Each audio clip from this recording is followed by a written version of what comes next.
Now you are doing it through healthy behaviors, but the vocabulary has changed, right? And you have a better command of that vocabulary. So you know how to talk about it now, where I didn't know how to talk about it then. Yeah.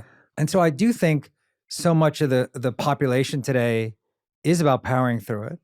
And I do think a lot of the population, and I would say more in countries like Korea or Asia, even though mental health is the most approachable it's ever been, like in the States, it's not really approachable there, you know? And that does make me sad at times when I go back home. My parents moved back to Korea. They live there. I want to talk about these things with them. And it's just not easy for them to talk about, right? I don't know how it was for you. Yeah, Did you talk about this when you were a kid with your... It's so interesting what you were saying about your experiences of stress growing up. Mine were the same and they didn't know what it was either. So it's the same things, exams, anything high performance related.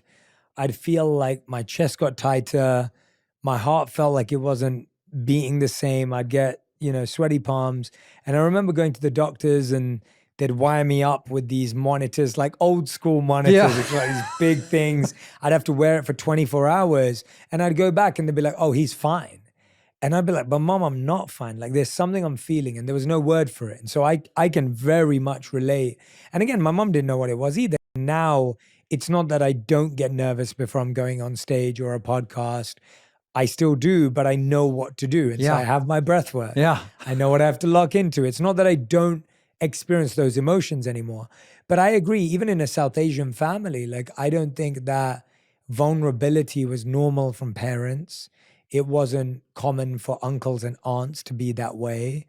And so it created a culture of always putting your best foot forward, always somewhat being performative. That's right. And I think I never subscribed to that. So I started very early on rebelling and just good for you being myself. I didn't. And I wish I had done that. Yeah. And I started breaking the rules early on that. And I'm grateful that I did. But now I realize it wasn't that I was breaking the rules. I was just expressing my discomfort with having to put up a face or a mask on when everything wasn't okay. Yeah. And